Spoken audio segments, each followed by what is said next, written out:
మన ప్రభువును రక్షకుడనైన యేసుక్రీస్తు వారి ప్రశస్త నామంలో మన తండ్రి అయినటువంటి దేవునికి నా హృదయపూర్వకమైనటువంటి కృతజ్ఞతాస్తుతులు చెల్లిస్తున్నాను. అలాగననే ఆసక్తిపరులే దేవుని వాక్యం వింటున్న మీ అందరికీ నా హృదయపూర్వకమైన వందనాలు తెలియజేస్తున్నాను. ఎలా ఉన్నారు? బాగున్నారా? మీరందరూ బాగుండాలని, మీరంతా క్షేమంగా ఉండాలని నా అనుదిన ప్రార్థన. ప్రతి ఆదివారం, ప్రతి బుధవారం మీ గృహాలకు యూట్యూబ్లో వచ్చి ఎన్నో దివ్యమైనటువంటి సంగతులు మీకు తెలియచేయటానికి దేవాతి దేవుడు నాకు చేస్తున్న సహాయానికి నేను చాలా సంతోషంగా ఉన్నాను. ఆయనకు కృతజ్ఞతలు. ఈరోజు మన యొక్క పాఠంలో నుంచి ఏ ఔషధమైనా బైబిల్ నుండి వచ్చిందా, ఏ ఔషధమైనా, ఏ మందులైనా బైబిల్ నుండి వచ్చిందా అనే ఒక వినూతనమైనటువంటి సందేశాన్ని మీకు చెప్పాలని నేను ఆశపడుతున్నాను. శ్రద్ధగా విందాం. దేవుని పిల్లలారా, నేటి ప్రపంచ పరిస్థితి గురించి ఆలోచిస్తే రోగాల మయంగా, వ్యాధుల మయంగా, వైరస్ల మయంగా రకరకాలైనటువంటి వైరస్లు, రోగాలు, వ్యాధులు ఉన్నాయి.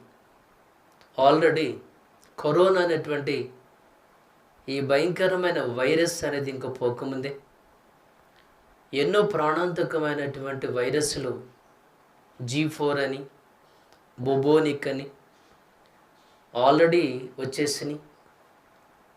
ఇక వీటికి ముందు ఎన్నో భయంకరమైన రోగాల గురించి మనం ఆలోచించినప్పుడు rabbit, Hanta, Ebola, SARS, Zika, Nipah, అలాగే dengue, swine flu, bird flu, ఇలాంటివి ఎన్నో ప్రాణాంతకమైనటువంటి వ్యాధుల గురించి మనం వింటూ ఉన్నాం. అవి కాకుండా వైద్య శాస్త్రంలోనే వాళ్ళకి అందనటువంటి, వాళ్ళు రాసుకోనటువంటి, వాళ్ళు ఎన్నడూ విననటువంటి రోగాలు కానివ్వండి, వాళ్ళు ఎన్నడూ చూడని వైరస్లు కానివ్వండి, వాళ్ళ వైద్య శాస్త్రంలోనే అంతుపట్టని రోగాలు, వైరస్లు వచ్చేసాయి. రకరకాలైనటువంటి రోగాలు ఎప్పటికప్పుడు పెరుగుతూనే ఉన్నాయి. వాటితో పాటు వాటికి వైద్యం చేసేటువంటి వైద్యులు, వారు ఉపయోగించేటువంటి మరి మందులు, మెడిసిన్స్, రోగాలతో పాటు అవి కూడా పెరుగుతూ వస్తున్నాయి. ఈ రోజున మన యొక్క భారతదేశంలో ఉన్నటువంటి వైద్య శాస్త్రాల గురించి ఒకసారి మనము ఆలోచిస్తే అల్లోపతి, హోమియోపతి, న్యాచురోపతి, న్యూరోపతి, అలాగనే ఆయుర్వేదం, ఇలా ఎన్నో రకాలైనటువంటి వైద్య శాస్త్రాలు, వైద్యుల గురించి మనం వింటూ ఉన్నాం. ఏ వైద్యమైనా వాళ్ళు ఉపయోగించేటువంటి ఏ మందైనా ప్రకృతిలో నుంచి వాళ్ళు తీసింది. అయితే కొంతమంది ప్రకృతిలో ఉన్న దానిని అలాగే మనము ఉపయోగించుకోవాలనేది న్యాచురోపతి. లేదు, అలా కాదు, వాటిలో ఉన్నటువంటి సారాన్ని తీసి పసర్లుగాను కషాయాలుగా చేసి ఇవ్వాలనేది ఆయుర్వేదం. అయితే అలా కాదు, ప్రకృతిలో ఉన్న దానిని వాటి యొక్క సారాన్ని తీసి వాటికి కొన్ని కెమికల్స్, రసాయనాలు మిక్స్ చేసి ట్యాబ్లెట్లు, క్యాప్సిల్స్, ఇంజెక్షన్లుగా తయారు చేసి ఇవ్వాలని అల్లోపతి, హోమియోపతి. ఇదేమి కాదు, వాటిలో ప్రకృతిలో ఉన్న దాన్ని ఒక ఆయిల్గా, నూనెగా తీసి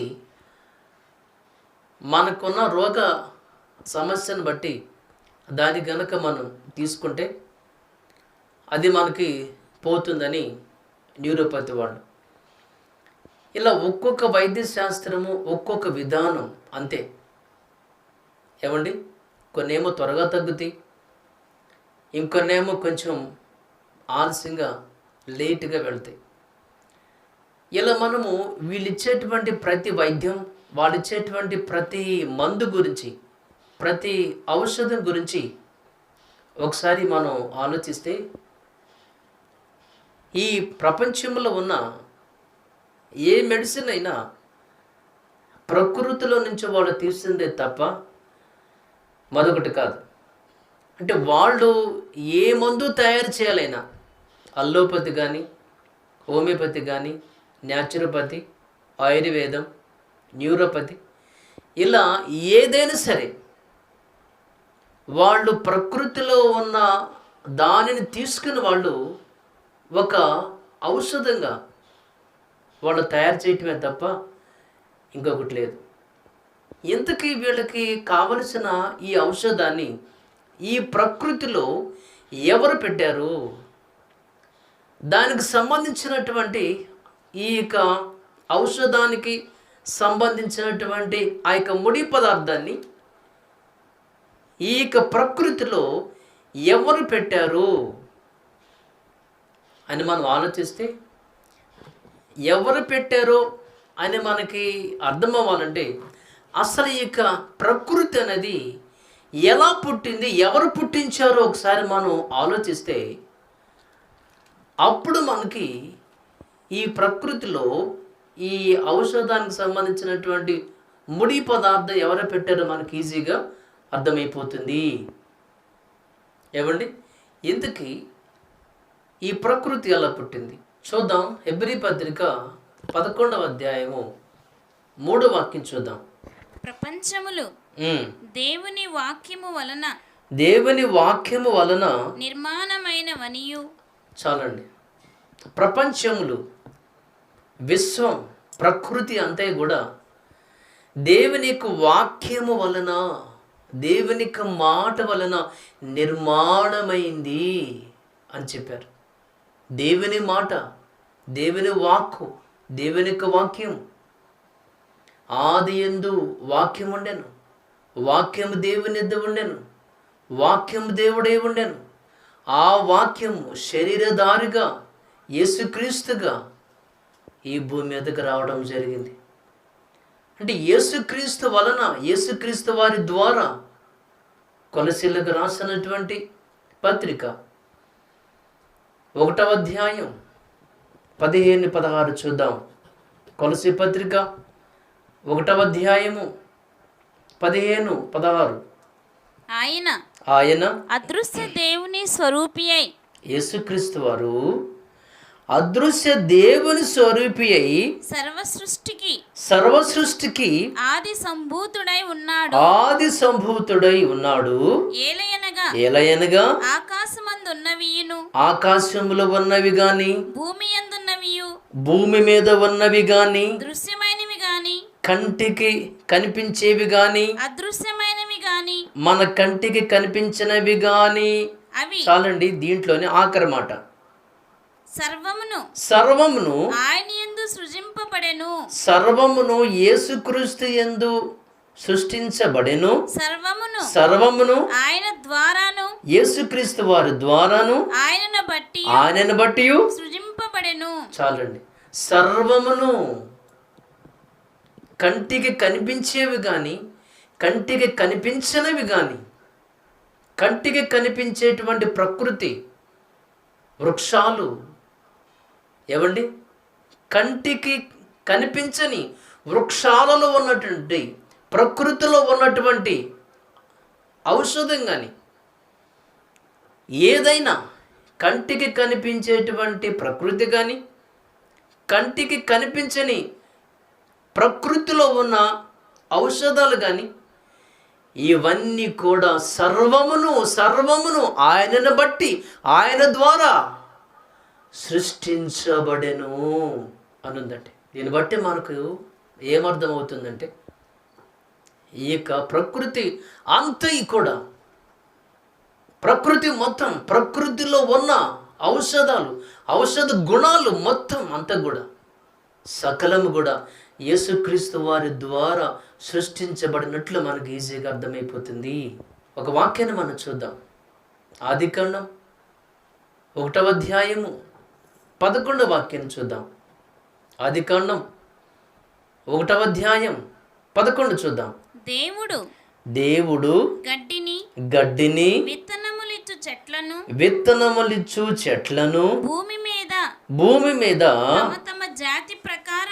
తమ తమ జాతి ప్రకారము తమలో విత్తనములు గల ఫలాలిచ్చే ఫలవృక్షాలను భూమి మొలిపించును గాకని పలుకగా ఆ ప్రకారమాయను. అంటే చిన్న గడ్డి దగ్గర నుంచి వృక్షాల వరకు కూడా సమస్తము. అదే అధ్యాయము 29వ వాక్యాన్ని చూద్దాం. దేవుడు ఇదిగో భూమి మీదనున్న విత్తనములిచ్చు ప్రతి చెట్టును విత్తనములిచ్చు వృక్ష ఫలములు గల ప్రతి వృక్షమును మీకిచ్చి ఉన్నాను, అవి మీకు ఆహారం మీకిచ్చాను. సమస్తం అంటే ఏమండి, అంటే ఈ ప్రకృతిలో ఉన్న వాటి గురించి ఒకసారి మనం ఆలోచిస్తే, ఏమండి నేను మీకు ఈ సమయంలో ఒక ప్రాముఖ్యమైన విషయాన్ని మీతో చెప్పాలనుకుంటున్నాను. అదేంటంటే దేవుడు ఈ ప్రకృతిలో ప్రతిరోజు మనకి ఆహారానికి సంబంధించినటువంటి ఫలాన్ని ఇచ్చాడు. ఆహారానికి సంబంధించినటువంటి ఆహార పదార్థాలు ఇచ్చాడు. అలాగనని ఎప్పుడైనా మనకు రోగాలు వచ్చినప్పుడు, వ్యాధులు వచ్చినప్పుడు నయం తీసుకోవడానికి ప్రత్యేకంగా ఔషధాలు కూడా ఏర్పాటు చేశాడు. ఈ విషయం మీకు బాగా అర్థమవ్వాలి. ఏమండి, అంటే ప్రతిరోజు మనం తినేటువంటి ఆహార పదార్థాల్లో కూడా ఔషధ గుణాలు ఉంటాయి. ఎవ్రీడే మనం తీసుకునేటువంటి ఆహార పదార్థాల్లో కూడా ఔషధ గుణాలు ఉంటాయి. అయితే మనము ఇక ప్రకృతికి దూరంగా ఉంటున్నాం కాబట్టి, సరిగా మనం తీసుకోవట్లేదు కాబట్టి, దేవుడు ఈ ప్రకృతిలోనే సంపూర్ణంగా ఔషధాలు కూడా దేవుడు మన కోసం ఏర్పాటు చేశాడు. రోగాలు వచ్చినప్పుడు మాత్రమే వాటిని మనం తీసుకోవాలి. అర్థమైందండి? ఫర్ ఎగ్జాంపుల్గా మనం వీటిలో అంటే ప్రకృతిలో ఉన్నటువంటి ఏక ఔషధాల గురించి ఆలోచిస్తే అల్లం, అలాగనే సొంటి, మిరియాలు, లవంగ, అలాగనే మరి వెల్లుల్లి, అలాగే గసగసాలు, ధనియాలు, ఇలా ఇవన్నీ ఒకసారి మనం ఆలోచిస్తే ఇవన్నీ పూర్తి ఔషధాలు. ఏమండి, ఔషధాలని మనము రోగం వచ్చినప్పుడే వాడాలి తప్ప డైలీ వాడకూడదు. ఏమండి, ఆహార పదార్థాలు మాత్రము డైలీ వాడాలి. అంటే ఆహార పదార్థాలు కూడా ఔషధ గుణాలు ఉంటాయి. అంటే ఫుడ్ కమ్ మెడిసిన్స్. అంటే ఆహార పదార్థాలతో పాటు ఔషధ గుణాలు కూడా ఉండేవి వేరుగా ఉంటాయి. డైలీ మనం యూజ్ చేస్తూ ఉంటాం. కానీ రోగం వచ్చినప్పుడు మాత్రమే వాడేటువంటి ఔషధాలు వేరుగా ఉంటాయి. రోగం వచ్చినప్పుడే వేసుకోవాలి తప్ప డైలీ వాటిని వాడకూడదు. ఏమండి, ఫర్ ఎగ్జాంపుల్గా మనం ఆలోచిస్తే ఊర్లో జ్వరాలు ఉన్నాయని మనం ముందే అడ్వాన్స్గా జ్వరానికి సంబంధించిన ట్యాబ్లెట్లు వేసుకుంటూ ఉంటామండి. ఒకవేళ మనం కనుక వేసుకుంటూ ఉన్నామనుకోండి, ఏమవుతుందంటే జ్వరం వచ్చినప్పుడు తగ్గదిక. ఎందుకని? మనం వేసుకునే ట్యాబ్లెట్లు మన బాడీకి అలవాటైపోయింది. ఏమండి, మనం వేసుకుని ముందే అడ్వాన్స్గా ట్యాబ్లెట్లు వేసుకుంటూ ఉన్నాం కాబట్టి అది బాడీకి అలవాటు పడిపోయింది. కాబట్టి ఇక జ్వరం వస్తే మనం కనుక వేసుకుంటే అది పనిచేయదు. సుమారుగా ఒక 15-20 సంవత్సరాలకు ముందండి DDT అనేటువంటి ఒక మస్కిటో కిల్లర్, అంటే మందు, అప్పట్లో మరి పైన మురికి కాలువల్లోనూ, ఆ తర్వాత రోడ్ల పక్కలో ఇలా దోమలు ఉన్నటువంటి ప్రాంతంలో దానిని యూజ్ చేస్తూ ఉండేవాళ్ళు. ఏమండి, ఇక ఆ మందు ఎప్పుడైతే కొట్టారో అప్పుడు కొంచెము దోమలు సైలెంట్గా పడుకునేవి. అయితే కొన్ని దినాల తర్వాత ఏమైందంటే, ఏమండి, ఆ DDT ఉన్నటువంటి ఆ బస్తాల మీద పడి దోమలు తింటా ఉన్నాయి. అంటే ఎందుకలా? అలా ఎందుకంటే ఆ మందుకి దోమలు అలవాటు పడిపోయినాయి. ఇప్పుడు కూడా చూడండి, మనం ఇంట్లో ఏం చేస్తామంటే మరి గుడ్ నైట్ కొద్దికాలం పనిచేసేది, మరి అది సరిగా పనిచేయటం లేదని ఆల్ అవుట్, మరి అది కూడా సరిగా పనిచేయటం లేదని మరి ఏంటో మరి కాయిల్స్, మరి ఇది కూడా సరిగా మరి పనిచేయటం లేదని ఏదో పేపర్లు పెడతా ఉంటారు. ఇలా రకరకాలుగా. అంటే ఒక మందుకి అది డైలీ వాడటం వల్ల దానికి ఆటోమేటిక్గా అది అలవాటు పడిపోయింది. అలాగే ఈ రోజున అడ్వాన్స్గా మనం గనుక మందులు వాడుతూ ఉంటే మన బాడీ ఆటోమేటిక్గా దానికి అలవాటు పడిపోతుంది. ఇక నీకు రోగం వచ్చినప్పుడు అదే మందు నువ్వు వాడినా సరే ఇక నీకు అది పని చేయదు. ఎందుకంటున్నానంటే ఈ రోజున చాలామంది టీవీలలో, అలాగనే మరి యూట్యూబ్లలో డాక్టర్లు సైతం కూడా చెప్తున్న విషయం ఏంటంటే కరోనా వైరస్కి మందులు లేవు కాబట్టి మీరు అందరూ ఏం చేస్తారంటే కొంచెం పసుపు తీసుకుని ఏదైనా వేడి నీళ్ళు తాగండి, లేదంటే మరి మిరియాల పాలు తాగండి, అల్లం టీ తాగండి.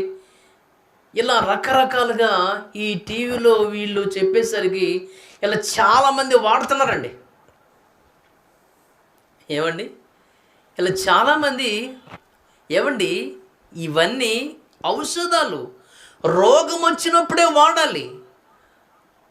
రోగానికి ముందే మనం కనుక వాడేమనుకోండి, సహోదరుడు మన డేవిడ్ గారు మీకు తెలుసు, మొన్న ఒకరోజు నాకు ఫోన్ చేసినప్పుడు మరి తనతో ఈ విషయం మాట్లాడుతూ వచ్చాం.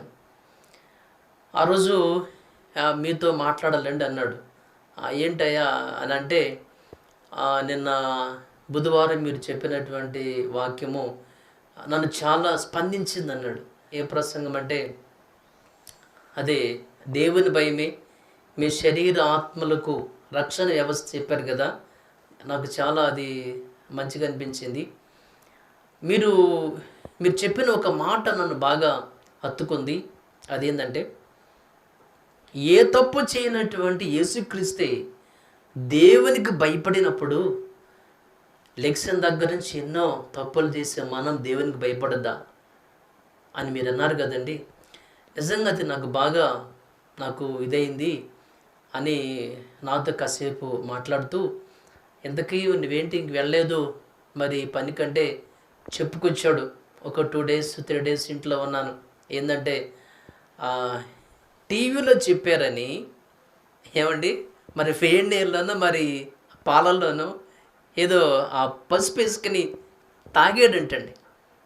ఇంకంతే గొంతంతా పుక్కులు వచ్చేసినంటండి. ఏమండి ఇవన్నీ ఏమనుకుంటున్నారు? పసుపు, సొంటి, మిరియాలు, లవంగాలు, ఏమండి ఇవన్నీ కూడా పూర్తి ఔషధాలు. రోగం వచ్చినప్పుడే వాడాలి. రోగానికి ముందు వాడేమనుకోండి, ఏమండి లోన ఇర్రెగ్యులర్ యాసిడ్స్ ఉత్పత్తి అవుతాయి. ఏమండి మీకు అర్థమవుతుందా? వాటి వల్ల గ్యాస్ ట్రబుల్స్, తర్వాత మరి మంట, అల్సర్లు, మరి పైనంతా కూడా లోపల పొక్కులు, గొంతంతా ఇవన్నీ వస్తూ ఉంటాయి. ఎందుకనంటే అది రోగం వచ్చినప్పుడే వాడాలండి. రోగం రాకముందు వాడకూడదు. మీరు రోగం రాకముందే వాడటం ప్రారంభిస్తే రోగం వచ్చినాక ఇక అవి మీకు పని చేయవు. డాక్టర్లు చెప్పారండి, టీవీలో చెప్పారండి, యూట్యూబ్లో చెప్పారండి, ఏమండి అలా అవన్నీ కూడానండి ఔషధాలండి. ఏమండి అవన్నీ ఔషధాలు. రోగము, వైరస్ వచ్చినప్పుడు వాడాలి వాటిని. రాకముందే వాడుతూ ఉంటే ఇక వచ్చిన తర్వాత ఇవి మీకు పని చేయవు. అయినా నేను మీకు కొన్ని వారాల నుంచి కూడా మీరు మారండి, మీ ఆహారపు అలవాట్లు మానుకోండి, మీ జీవన విధానాన్ని మీరు మార్చుకోండి, మీ ఫుడ్ మార్చుకోండి. ఇన్ని చెప్తుంటే అవి ఎవరికి పట్టట్లేదే. ఏమండి కొంచెం మంచి ఆహారాన్ని తీసుకోండి అని అంటే అబ్బే అస్సలు ఏ మాత్రం కూడా. అదేమంటే కొంతమంది, ఏమంటే నేను మరి నీళ్లు తాగటానికి ట్రై చేస్తున్నాను, అలాగే మరి మీరు చెప్పినట్లుగా నేను కూరగాయల జ్యూస్ తాగుతుంటే వాంతి వస్తుందండి అంటున్నారు. ఏమండి కూరగాయల జ్యూస్ తాగుతుంటే నీకు వాంతి వస్తుందా? టీ తాగితే వాంతి రాదు, కూల్ డ్రింక్స్ తాగితే వాంతి రాదు, కాఫీలు తాగితే వాంతి రాదు. ఏమండి సగ్గు బియ్యంలో బాగా ఇంత పంచదార వేసుకుని తాగుతారు కదండి. అలాంటి కనుక మనం తాగితే మనకు వాంతులు రావు. వాటికి వాంతులు రావు. కూల్ డ్రింక్స్ ఎన్నైనా తాగుతాం, మరి కాఫీ, టీవీలు ఏదైనా తాగుతూనే ఉంటాం. వాటికి రాని వాంతు ఏమండి ప్రకృతి ప్రసాదించినటువంటి అద్భుతమైనటువంటి కూరగాయలతో జ్యూస్ తాగండి అయ్యానంటే వాంతి వస్తుందా? ఏమండి ఇంకొంతమంది ఏమో 3 రోజులు తాగానండి, అయితే నాకు అది సరిగ్గా సరిపడలేదు, మానేసాను అంటున్నారు. సరిపడలేదా? ఏమండి అంటే ప్రకృతిలో నుంచి వచ్చిన నువ్వు, ప్రకృతి ప్రసాదించిన ఆహారం నీకు సరిపడలేదని నువ్వు అంటున్నావంటే నువ్వు ప్రకృతికి ఎంత భిన్నంగా జీవిస్తున్నావో మీకు అర్థం అవ్వాలి. ఏమండి సరిపడలేదని మానేస్తావా? ఏమండి పోయిన ఆదివారము చికెన్ తిన్నాను పిన్ని, నాకు కొంచెం ఆ రోజు ఏందో తేడా వచ్చింది, మోషన్స్ అయినాయి, కడుపులు నొప్పి వచ్చింది, వేడి చేసింది అని అంటాం. మరి అన్నదానివి నెక్స్ట్ సండే మాతావా? అయినా తెచ్చుకుంటావు. ఏమండి చికెన్లు, బిర్యానీలు నీకు సరిపడకపోయినా నువ్వు తింటానే ఉంటావు. పకోడీలు, బజ్జీలు, పాన్ పరాగులు, ఏమంటే ఫాస్ట్ ఫుడ్లు నీకు సరిపడకపోయినా నువ్వు మరలా తింటానే ఉంటావు. కానీ ఒక్కసారి నీకు అది సరిగ్గా సెట్ అవ్వలేదని మానేస్తావా? పక్కన పడేస్తావా? ఏమంటే మంచి ఆహారానికి మీరు అలవాటు పడరండి? ఏమంటే ప్రారంభంలో కొంచెం మీకు ఇబ్బందిగానే ఉంటుందండి, ఉండొచ్చు, నో ప్రాబ్లం అండి. ఏమండి పుట్టినప్పుడు పిల్లాడు 6 మాసాలు అలా వచ్చిన తర్వాత ఏం చేస్తారు? అన్నప్రసన్న కార్యక్రమం పెడతారు. చక్కగా అన్నాన్ని మెత్తగా చేసి ఫుడ్ పెడతారు. వాడేం చేస్తాడు? ఊసేస్తూ ఉంటాడు, నాలుక బయట పెడతా ఉంటాడు. ఎందుకని? వాడి యొక్క శరీరానికి ఒక క్రొత్త పదార్థం అనేది నోట్లోకి వస్తుంది కాబట్టి వాడికి ఆ విషయం అర్థం కాక వాడు బయటికి తోసేస్తూనే ఉంటాడు. అయినా ఊరుకుంటారా? పాస్టర్ గారు పెడతాడు, అమ్మమ్మ, నాయనమ్మ, తాతయ్య, సంఘస్థులందరూ వరుసను క్యూలో నుంచి ఉంటారు పెట్టడానికి. వాడు వద్దన్నా తోసేసినా ఏడ్చినా సరే పెడతానే ఉంటారు. ఎందుకని? ఏదో ఒక రీతికి అలవాటు చెయ్యాలి. ఏమండి ఈ రోజున అంటే ఇలాంటి ఫుడ్కేమో ఏదో ఒక రీతిగా మనకి సెట్ అవ్వు పని తినాలి అని ఆలోచించే నీవు ఒక మంచి ఆహారాన్ని, ఒక మంచి జ్యూస్ని, ప్రకృతి ప్రసాదించినటువంటి ఈ మంచి ఆహారాన్ని నాకు సెట్ అవ్వలేదు, నాకు అది మరి సరిపడదు, పక్కన పడేస్తావా? ఏమండి అలవాట్లు మార్చుకోండి. నేను మీకు కొన్ని వారాలు చెప్పే మాటలు ఇవే. మీ జీవన విధానం అనేది మారాలి. మీకు ఆరోగ్యం రావాలంటే, మీకు ఇమ్యూనిటీ అనేది మీకు పెరగాలంటే మీ జీవన విధానం మారాలని గత ప్రసంగాల్లో మీరు వినలేదా? విన్నాం, వినటం మట్టుకే వింటాం, ఏదైనా పాటించం. ఇంతకీ నా మాటల యొక్క ఉద్దేశం ఏంటంటే ఇవన్నీ కూడా ఔషధాలు. ఏమండి దేవుడు ఈ ప్రకృతిలో మనందరికీ ఆహార పదార్థాలతో పాటు ఔషధాలు కూడా ఇచ్చాడు. అవి రోగం వచ్చినప్పుడే తినాలి. ఏమండి ఇప్పుడు గన్నేరు పప్పు ఉంది, అది ప్రకృతితో ఉంది కదా అని తింటామా? చచ్చిపోతాం. అలాగనే దేవుడిచ్చినటువంటి ఈ ఔషధాలు కూడా మనకి ఒంట్లో బాగానప్పుడే, రోగం వచ్చినప్పుడు వాటిని మనం తీసుకోవాలి తప్ప కంటిన్యూగా వాటిని మనం తీసుకోకూడదు. వీటిని దేవుడే పెట్టాడు. ఈరోజు నా యొక్క ప్రసంగం అది. ఏమండి ఆహార పదార్థాలతో పాటు ఔషధ గుణాలు ఉన్నవి ప్రతిరోజు మనం ఆహారంగా మనం తీసుకుంటాము. ఎప్పుడైనా మనకు రోగం వచ్చినప్పుడు వాడేటువంటి ఇవన్నీ కూడా ఔషధాలు.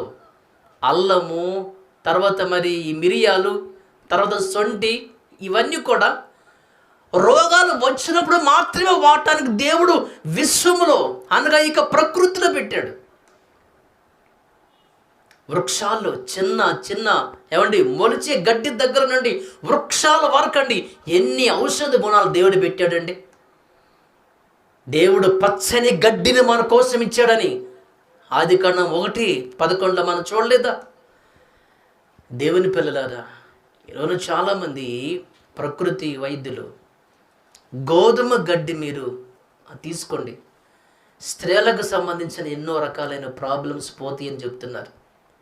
ఇంకొంతమంది అవిసె గింజలు, వాటికి సంబంధించినటువంటి ఆ గడ్డి తీసుకోండి, అవి మీకు చాలా మరి ఉపయోగం అని చెప్తున్నారు. ఇక మన వృక్షాల గురించి ఒకసారి మనం మరి ఆలోచిస్తే ఏమండి కొన్ని వృక్షాలలో టాప్ టు బోటం ఔషధాలు ఉన్నటువంటి ఎన్నో వృక్షాలు ఉన్నాయండి.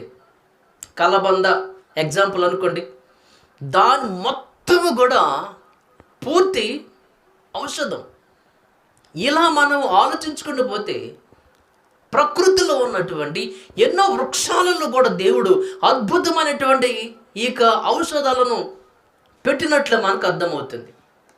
ఏమంటే చెట్టుకున్నటువంటి బెరడు కూడా మనం చూస్తూ ఉంటాము. ఆయుష్ పేస్ట్లో నుండి నల్ల తుమ్మ చెక్కని అంటే వాటితో తయారు చేశాడంటండి. దాల్చిన చెక్క, గంధపు చెక్క, ఇవన్నీ చెట్టుకునేటువంటి బెరడులు ఔషధాలు ఇవి. అలాగే చెట్ల కొమ్మల గురించి ఆలోచన చేస్తే ఎన్నండి. కరివేపాకు కొమ్మలు ఔషధం. ఏమండి, మన వాళ్ళు పళ్ళకి యూజ్ చేస్తూ ఉంటారు. వేప పుల్ల, గానుగ పుల్ల, ఇలా ఎన్నోనండి. ఇలా మనం ఆలోచించుకుంటూ పోతే అసలు వృక్షాలు ఉన్నటువంటి మరి కొన్ని వృక్షాలలో అన్నిట్లో దేవుడు ఏదో ఒక రీతిగా ఔషధ గుణాన్ని ఏర్పాటు చేశాడు.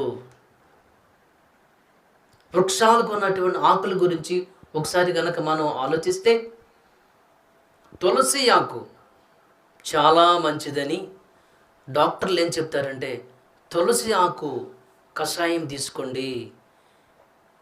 అలాగే రావి ఆకు చాలా మంచిది, స్త్రీలకు చాలా మంచిది, కషాయం తీసుకోండి.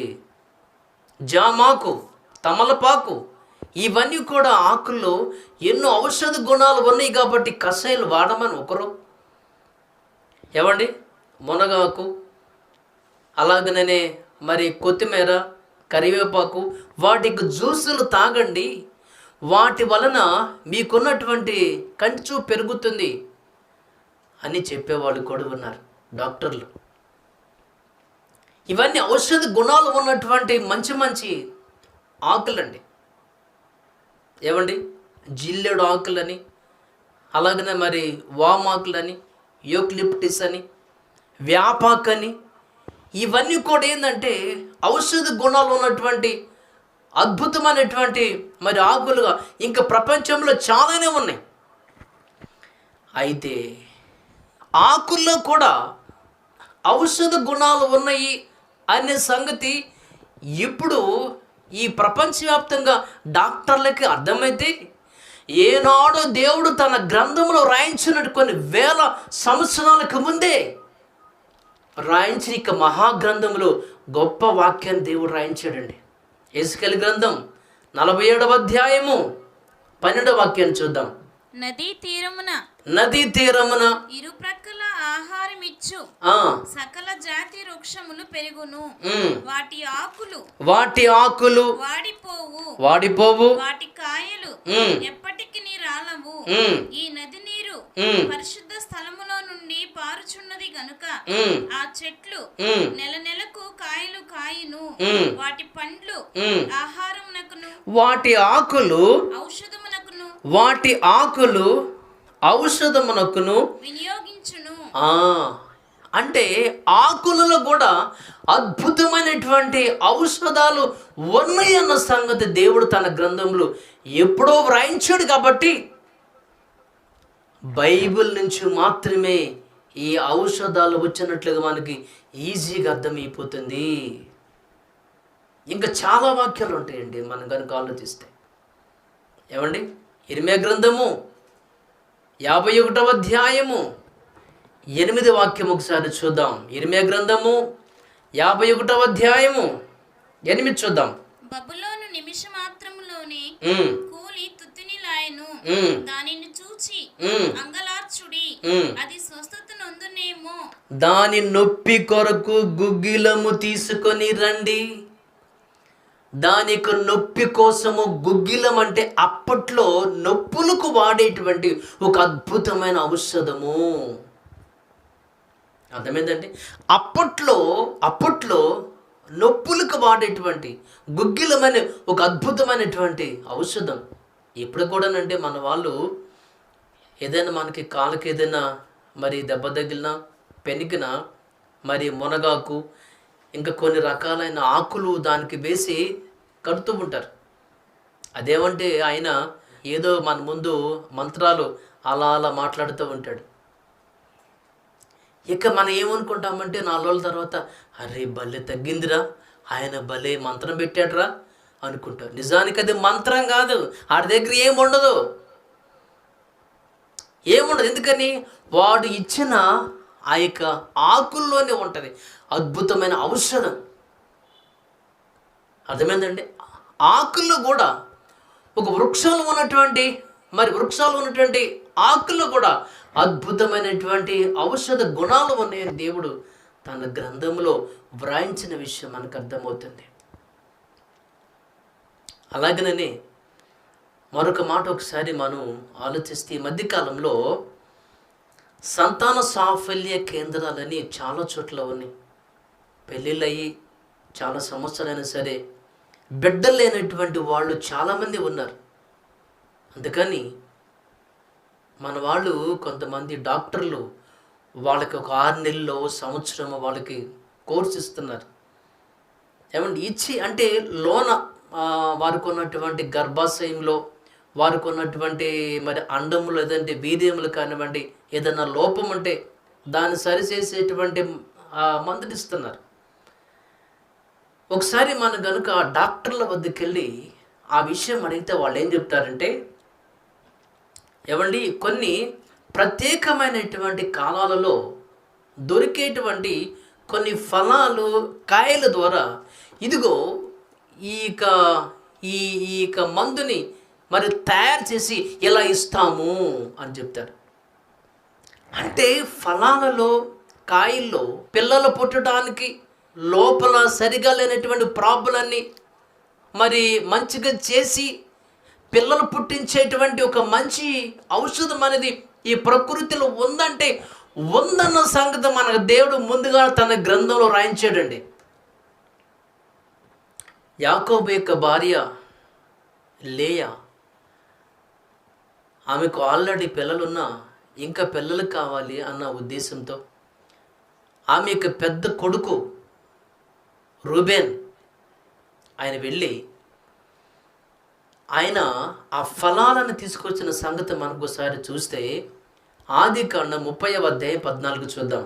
గోధుమల కోత కాలములో ఒక ప్రత్యేకమైనటువంటి కాలంలో రూబేను వెళ్ళి పొలములో పుత్రదాత వృక్షపు పండ్లు చూచి పిల్లలు పుట్టడానికి ఉపయోగపడేటువంటి ఫలాలను చూసి అవి తెచ్చి వాళ్ళ అమ్మకి వాళ్ళ చిన్నమ్మ రాహేలు కూడా ఇచ్చినప్పుడు వారి గర్భం వచ్చిన సంగతి మనందరికీ తెలుసు.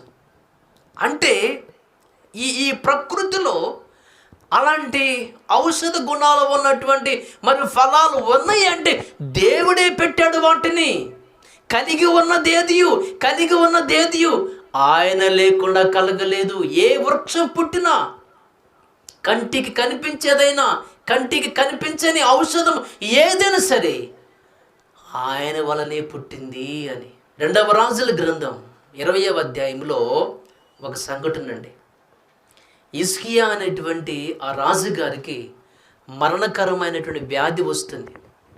ఏమండి ఆ టైంలో యెషయా అనేటువంటి దేవుని యొక్క ప్రవక్త అక్కడికి వెళ్ళి, నాయనా ఇక నువ్వు సర్దుకో బాబు, ఇక నువ్వు చనిపోతున్నావు అనే విషయాన్ని యెషయా చెప్పినప్పుడు హిజ్కియా పశ్చాత్తాపడి ఏడ్చి ప్రార్థన చేస్తాడు. నిజంగా ఆయన ప్రార్థన దేవుడు విన్నాడు. వెంటనే దేవుడు యెషయాకు తెలియపరిచిన, ఆయన వెళ్ళి చెప్పు, నేను నీకు 15 సంవత్సరాల ఆయుష్ను పెంచుతున్నానని. ఏమండి అప్పుడు యెషయా వెళ్ళి ఆ మాట చెప్పి చూద్దాం ఒకసారి 20వ అధ్యాయము వచనం 7 చూద్దాం. పిమ్మట యెషయా అంజూరపు పండ్ల ముద్ద తెప్పించుడని చెప్పగా వారు దాన్ని తెచ్చి కురుపు మీద వేసిన తరువాత అతడు బాగుపడెను. Very good. ఏమండి అంజూరపు పండ్ల ముద్దను తీసుకొని వచ్చి దాని మీద వేసినప్పుడు స్వస్థత కలిగెను. అంటే అంజూరపు పండ్లలో అంత అద్భుతమైనటువంటి ఔషధ గుణాలు ఉన్నాయి అంటే ఉన్నాయి. దేవుడు పెట్టాడు, వాటిల్లో పెట్టాడు. ఇలా గడ్డి దగ్గర నుంచి వృక్షాల వరకు, కొమ్మల వరకు, ఫలాల దగ్గర నుంచి ప్రతిదీ కూడా. అలాగే మనము కొన్ని చోట్ల ఈ మూలికలు అమ్ముతూ ఉంటారు. ఎక్కడన్నా ఈ రోడ్డు ప్రక్కన పెట్టి మరి అడవిలో నుంచి తీసుకొచ్చిన కొన్ని వేర్లను ఏమండి వాటిని వాళ్ళు ఒక మరి మందుగా ఔషధంగా తయారు చేసి వాళ్ళు అమ్ముతూ ఉంటారు. అలాగే మన వాళ్ళు కూడా చూస్తే కొంతమంది ఇక పల్లెటూరులో ఈ యొక్క మొలక చెట్టు ఆ కింద ఉన్నటువంటి ఆ వేరు దాన్ని తీసి ఎవరికైనా బాగా రొంప జలుబు చేస్తే దాన్ని అలాగా పీలుస్తూ ఉంటారు, వాళ్ళకి పోతుంది. అంటే వేరులో కూడా ఔషధ గుణాలు ఉన్నాయా? ఏమండి, సుగంధ తాగుతూ ఉంటాం కదండి, వేరేది. ఏమండి, ఈ రోజున వేర్లో నుంచి, వాటిని మూలికలు అంటారు, వేర్లలో నుంచి ఈ రోజున అద్భుతమైనటువంటి మరి ఔషధాలు, అలాగే ఆహార పదార్థాలు, చూర్ణాలు, పాలలో వేసుకొని తాగటానికి మరి మంచి మంచి పౌడర్లు, ఇవన్నీ తయారు చేస్తున్నారు ఈ రోజున చాలామంది. మంచిదే. అయితే వేర్లలో కూడా ఆహారము, ఔషధ గుణాలు ఉన్నాయన్న సంగతి దేవుడు ముందుగానే తన గ్రంథంలో వ్రాసినట్లు మనకు అర్థమవుతుంది.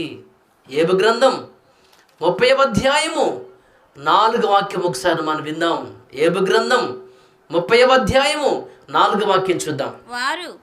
వారు తుప్పలలోని తుత్తి చెట్లను పెరుగుదురు, తంగేడు వేళ్ళు వారికి ఆహారమై ఉన్నవి. తంగేడు వేళ్ళు వారికి ఆహారము.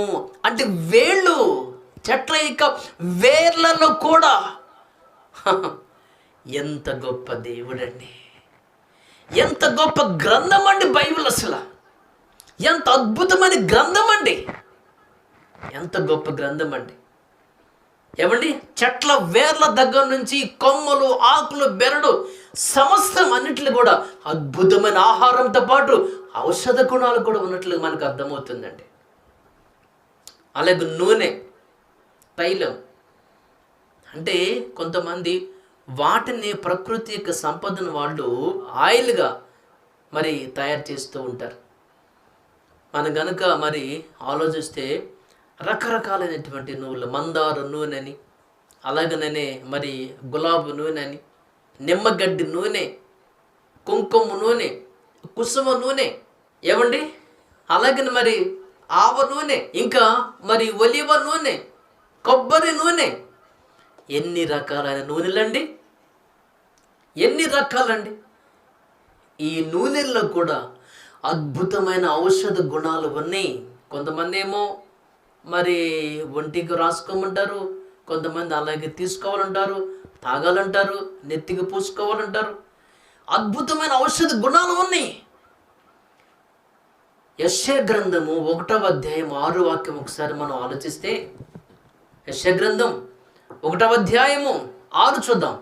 అరికాలు మొదలుకొని తల వరకు స్వస్థత కొంచెమైనను లేదు, ఎక్కడ చూచినను గాయములు దెబ్బలు పచ్చిపుండ్లు, అవి పిండబడలేదు, కట్టబడలేదు, తైలముతో నూనెతో మెత్తన చేయబడలేదు, ఆయిల్తో తైలముతో మెత్తన చేయబడలేదు. అంటే దేవునికి ఉద్దేశం ఏంటి? రోగం వచ్చినప్పుడు, వ్యాధి వచ్చినప్పుడు అది ఆయిల్తో మెత్తన చేయబడలేదేంటి? విషయం ఆలోచిస్తే అది పిండబడలేదు, కట్టబడలేదు, తైలంతో మెత్తన చేయబడలేదు, ఆయిల్తో మర్దన చేయలేదు. ఎందుకనంటే ఆయిల్ ఔషధ గుణాలు ఉన్నాయి కాబట్టి. అందుకని క్రొత్త నిబంధన గ్రంథములో దేవుడు ఏం రాయించారంటే, మీలో ఎవరైనా రోగంతో ఉన్నారా? ఉంటే ఏం చేయాలి? యాకోబు రాసిన పత్రిక 5వ అధ్యాయము 14 ఒకసారి విందాం. యాకోబు రాసిన పత్రిక 5వ అధ్యాయము 14 చూద్దాం.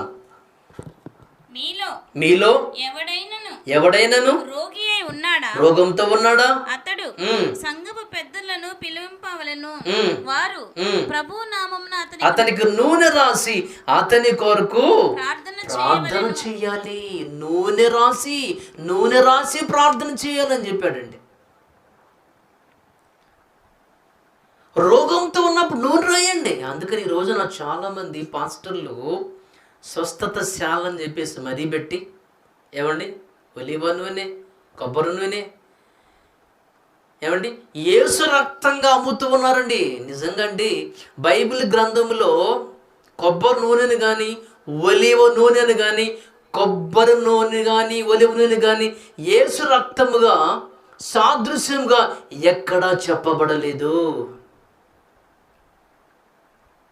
అర్థమైందండి? కొబ్బరి నూనె ఎక్కడ కూడా యేసు రక్తం చెప్పబడలేదు. ద్రాక్ష రసము యేసు రక్తానికి సాదృశ్యంగా చెప్పబడింది తప్ప కొబ్బరి నూనె గురించి ఇదిగో అది యేసుక్రీస్తు వారి యొక్క రక్తానికి సాదృశ్యంగా చెప్పబడలేదండి. కానీ మన వాళ్ళేమో అది యేసు రక్తంగా దానిని వాడుకుంటూ ఉంటారు. యేసు రక్తం రాసుకున్నానండి తగ్గిపోయిందంటారు.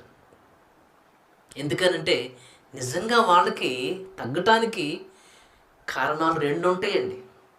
ఒకటేంటంటే అది పాస్టర్ గారు చెప్తాడు కదా ఇది యేసు రక్తం అని, అందుకని వారికి ఉన్న ఆ యొక్క విల్ పవర్ ఇది యేసు రక్తము అనే ఆ నమ్మకం.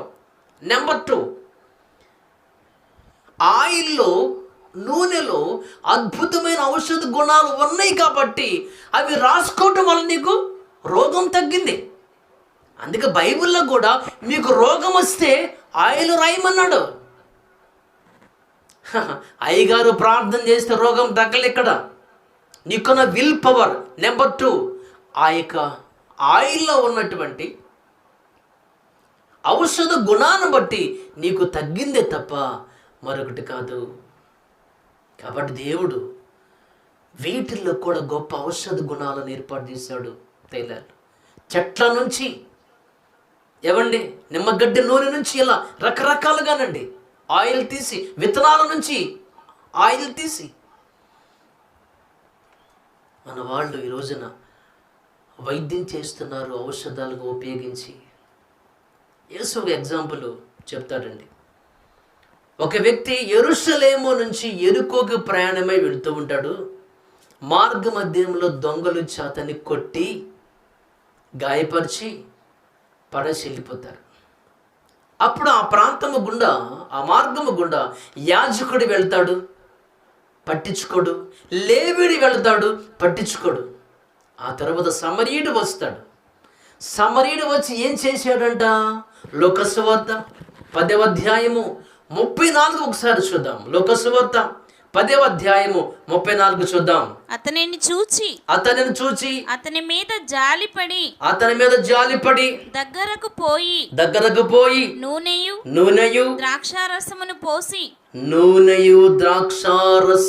పోసి ఏమండి అతని గాయములను కట్టి నూనెయు ద్రాక్షరసం నూనె పోసి. ఎందుకని?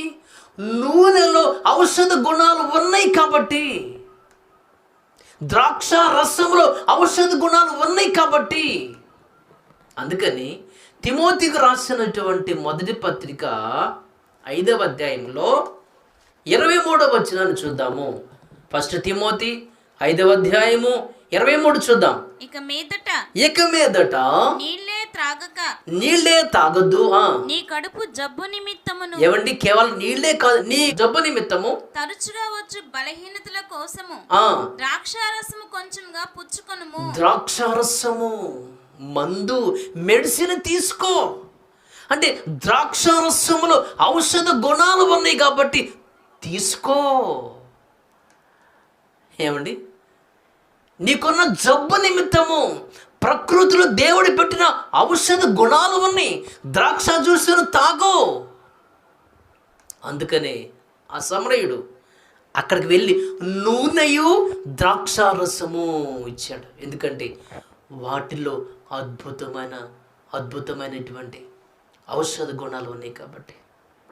దేవుని పిల్లలారా, వీటిని బట్టి మనం ఆలోచిస్తే దేవుడు ఈ ప్రకృతిలో, ఈ వృక్షాలలో, గడ్డి దగ్గర నుంచండి ఏమండి వృక్షాల వరకు కూడా, వృక్షాలు కొన్ని కింద వేర్ల దగ్గర, టాప్ టు బాటమ్ వేర్ల దగ్గర నుంచి వాటి పువ్వులు కూడా, పువ్వుల నుంచి ఆయిల్ తీస్తున్నారు, వేర్ల నుంచి ఆయిల్ తీస్తున్నారు, మందు తీస్తున్నారు, ఆహారాన్ని తీస్తున్నారు, చెట్ల బెరడు నుంచి మరి ఔషధాలు, ఫలాల నుంచి ఔషధాలు, ఆకుల నుంచి ఔషధాలు. ఇవన్నీ దేవుడు ప్రకృతిలో పెట్టినటువంటి అద్భుతమైనటువంటి ఔషధాలండి. ఏమండి, ఈ విషయాన్ని మనకు తెలియపరచడానికి దేవుడు ఏమండి ఒకసారి ఒక గుడ్డివాడిని యేసుక్రీస్తు వారు స్వస్థపరిచిన విషయం నేను ఇక మీకు చెప్పి క్లోజ్ చేస్తాను. ఏమండి గుడ్డివాడిని యేసుక్రీస్తు వారు ఎలా స్వస్థపరుస్తాడు? యోహాను సువార్త 9వ అధ్యాయము 6వ వాక్యం ఒకసారి కనుక మనం వింటే, యోహాను సువార్త 9వ అధ్యాయము 6వ వాక్యం చూద్దాం. ఆయన ఇట్లు చెప్పి నేల మీద ఉమ్మి వేసి ఉమ్మితో బురద చేసి వాని కన్నుల మీద ఆ బురద పూసి నీవు సిలోయము కోనేటికి వెళ్ళి అందులో కడుక్కొనమని చెప్పాను. ఓకే అండి, నేల మీద ఉమ్మి వేశాడంటే ఏమండి నిజంగా ఉమ్మి ద్వారా యేసుక్రీస్తు వారు స్వస్థపరిచాడు కదండి. ఈ మధ్య డాక్టర్లు కూడా చెప్తున్నారండి, ఉమ్మి లాలాజలం ఏమండి సెలైవా దానిలో ఉన్నటువంటి ఔషధ గుణాలను బట్టి వాళ్ళు ఏమంటున్నారంటే, మీకెవరికైనా కంటి సమస్యలు ఉంటే ఆ లాలాజలాన్ని కంటికి వాడుకోండి. ఎందుకనంటే దాంట్లో కంటిలో ఉన్నటువంటి రెటీనాని బాగు చేసి సరిచేసి మెరుగుపరిచే అద్భుతమైనటువంటి ఔషధ గుణం ఉందని డాక్టర్లకి ఈ మధ్య తెలిసిందండి. ఈ మధ్య అండి వాళ్ళకి అర్థమైన విషయం అది. ఈ మధ్య కాలంలోనే వారికి అర్థమైంది ఆ విషయం. ఏమని? సెలైవాలో ఉన్నటువంటి మన యొక్క నోట్లో ఉన్నటువంటి లాలజలం ఉదయాన్నే లేవగానే ముఖం కడుక్కోకుండా అలాగా మన యొక్క లాలజలాన్ని తీసుకుని కంటికి కాటుకు పెడతారు కదండి, అలా మరి కాటుకులాగా వ్రాసుకోమని చెప్తాను డాక్టర్లు గారు. ఏమండి ఈ సంగతి ఎవరికైనా తెలుసండి? 2000 సంవత్సరాల క్రితమే యేసుక్రీస్తు వారు చేసి చూపిస్తే ఇప్పటి వైద్యులు ఆలోచించి ఆహా అంటే ఉమ్మిలో కూడా కంటిని బాగు చేసేటువంటి అద్భుతమైన ఔషధం ఉందని వీళ్ళు చూశారండి. బైబిల్ ఎంత గొప్పదండి, ఎంత ఉన్నతమైనదండి బైబిల్. ఆ ఉమ్మిని నేల మీద వేసి బురద దానికి అంటించి, అంటే కింద నేలలో బురదలో కూడా మనకు ఉపయోగపడేటువంటి ఎన్నో రకాలైన సూక్ష్మ జీవులు ఉన్నాయని ఇప్పుడు న్యాచురోపతి వైద్యులు చెప్తున్నారండి. ఆయుర్వేద వాళ్ళు కూడా ఏమండి నేలలో కూడా మనకు ఉపయోగపడే అద్భుతమైన సూక్ష్మ జీవులు ఉన్నాయంటండి. కానీ మనమేమో నేలకు దూరం అయిపోయాం. అందుకే మీకు ఏదైనా శరీర సమస్యలు, చర్మ సమస్యలు వస్తే, స్కిన్ ప్రాబ్లం వస్తే ఆ మట్టి మరి ఈ మట్టి ములతాన మట్టి ఏమండి అది వ్రాసుకోండి మరి వాటితో మందులు కూడా తయారు చేసి, దీన్ని బట్టి మనకు అర్థమయ్యే విషయం ఏంటంటేనండి, ఈ ప్రకృతి అంతా ఒక అద్భుతమైన ఔషధాలమయమండి. ఇదంతా దేవుడు పెట్టాడండి, దేవుడు పెట్టాడు. గడ్డిలో కూడా గడ్డి దగ్గర నుంచి ఒక చెట్టు వేరు, ఆకులు, ఫలాలు, చెట్టు ఇక మరి బెరడు, ఆ యొక్క పువ్వులు అన్నిట్లో, చెట్ల ఆకుల్లో కూడా మన వాళ్ళంటే గోరింటాకు పెట్టుకుంటారు చాలామంది కదండి. అదేదో షోకి లేదంటే స్టైల్కి, ఫ్యాషన్కి అనుకుంటారు. కానీ చాలామందికి తెలియని విషయం, గోరింటాకు అద్భుతమైన ఔషధ గుణాలు ఉన్నాయండి. కానీ చాలామంది ఈ క్రైస్తవులు అమ్మో అవి మనం పెట్టుకోకూడదంటూ ఉంటారు. ఏమండి మా పిల్లలు ఎప్పుడైనా పెట్టుకుంటానంటే పెట్టుకున్న పర్లేదు అంటాను. ఎందుకని? దేవుడిచ్చిన ఆకులు ఉండేవి, వాటిలో ఔషధ గుణాలు ఉన్నాయి, ఆరోగ్యానికి మంచిదవి. తెలియక మనకి ఈ రోజున ప్రపంచంలో ఉన్నటువంటి ఏ వైద్యమైనా, ఏ వైద్య శాస్త్రమైనా, ఏ డాక్టర్ అయినా సరే, వాళ్ళు ఉపయోగించేటువంటి ఏ మందైనా ఎక్కడి నుంచి వచ్చిందో తెలుసా? ప్రకృతిలో నుంచి వచ్చింది. అంటే సకల శాస్త్రాలకు పుట్టినిల్లు ప్రకృతి అయితే ఈ ప్రకృతి పుట్టినిల్లు దేవుడు. అది మనకు తెలియాలి. సకల శాస్త్రాలకు పుట్టినిల్లు ఇక ప్రకృతి అయితే, ఈ ప్రకృతి పుట్టుకకు కారణము దేవుడు. ఆయనలో నుంచి ఈ ప్రకృతి ఉద్భవించింది. ఆ విషయం మనకు ఎవరు చెప్పారు? బైబిల్ మాత్రమే చెప్పింది. అందుకే ఈరోజు నా యొక్క ప్రసంగం ఏంటంటే, ఏ మందైనా, ఏ ఇంజక్షన్ అయినా, ఏ మెడిసిన్ అయినా, ఏ వైద్య శాస్త్రమైనా సరే, ఏ మందైనా సరే బైబిల్ నుండే వచ్చింది. అల్లోపతి, హోమియోపతి, న్యాచురోపతి, న్యూరోపతి, ఆయుర్వేదమా, సకల వైద్య శాస్త్రాలకు పుట్టినిల్లు ప్రకృతి అయితే, ఆ ప్రకృతికి పుట్టినిల్లు దేవుడు. ఆ విషయం మనకు తెలియపరిచింది బైబిల్. కాబట్టి ఏ మందైనా, ఏ ఔషధమైనా బైబిల్ నుంచి మాత్రమే వచ్చిందనే విషయం మీ అందరికీ తెలియపరచాలని నా ఉద్దేశం. కాబట్టి ప్రకృతికి దూరంగా బ్రతకండి. మన కన్నతండ్రి కొన్ని వేల సంవత్సరాలు కష్టపడి ఈ ప్రకృతి మనకిచ్చాడు. ప్రకృతికి దగ్గరగా మనం ఉండాలని, ప్రకృతిని మనము కాపాడుకోవాలి. ఏమండి, వృక్షో రక్షతి రక్షిత అంటారండి. చాలా చోట్ల కనుక మనం చూస్తే అక్కడక్కడ ఈ బోర్డులు మనకి కనిపిస్తూ ఉంటాయి.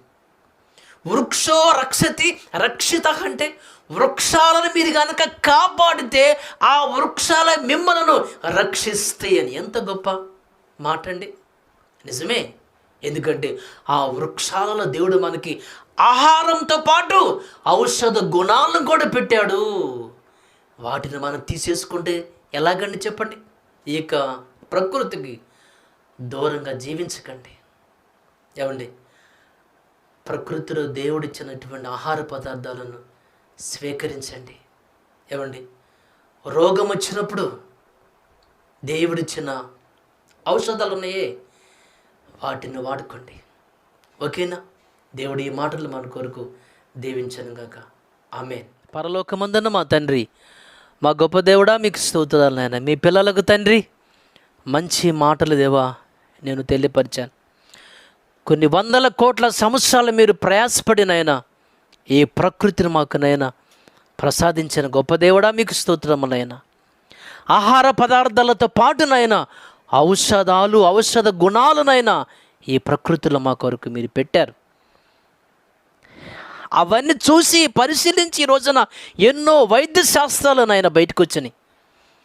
సకల శాస్త్రాలకు పుట్టినిల్లు ఇక ప్రకృతి అయితే, ఆ ప్రకృతి కారణం మీరు కదా నాయనా. నేను ఆ విషయం నేను మీ పిల్లలకు ప్రభా తెలియపరుస్తూ వచ్చాను. ఒక వృక్షంలో నైనా గడ్డి దగ్గర నుండి వృక్షాల వరకు ఫలాలు కానివ్వండి, వేర్లు కానివ్వండి, వాటి కొమ్మలు కానివ్వండి, పువ్వులు కానివ్వండి, అన్నిట్లో కూడా దేవుడు అద్భుతమైనటువంటి ఔషధాలు పెట్టారని మీ గ్రంథం మాకు బోధిస్తుంది నాయన. అందుని బట్టి మీకు స్తోత్రాలు ప్రభువా. కాబట్టి మేము నాయన మీరిచ్చినటువంటి ఇక ప్రకృతి ప్రసాదించినటువంటి నాయన ఆహారాలకు ఔషధాలకు దూరంగా ఉండకుండా నా ప్రభువా వాటిని తీసుకుని మాకు హెల్త్ బాగానప్పుడునైనా ఔషధాలని ఉపయోగించుకుంటూ మీ కొరకు చివరి వరకు తండ్రి బ్రతుకుటకు, మీ కొరకు జీవించుటకు నాయన, ఆరోగ్యంగా మీ కొరకు జీవించుటకు తండ్రి మీరు మాకు సహాయం చేయమని, ఈ ఆహార పదార్థాలు కానీ ఔషధాలు కానీ ఇవన్నీ ఎందుకోసం మీరు ఇచ్చారంటే వాటిని మేము తీసుకున్నైనా మీ కొరకు బ్రతకాలని. అలా తీసుకుంటున్న మీ పిల్లలు మీ కష్టార్జితాన్ని మేమందరం అనుభవిస్తున్నాము నాయన. మీ కష్టాన్ని మేమందరం అనుభవిస్తున్నాం ప్రభా.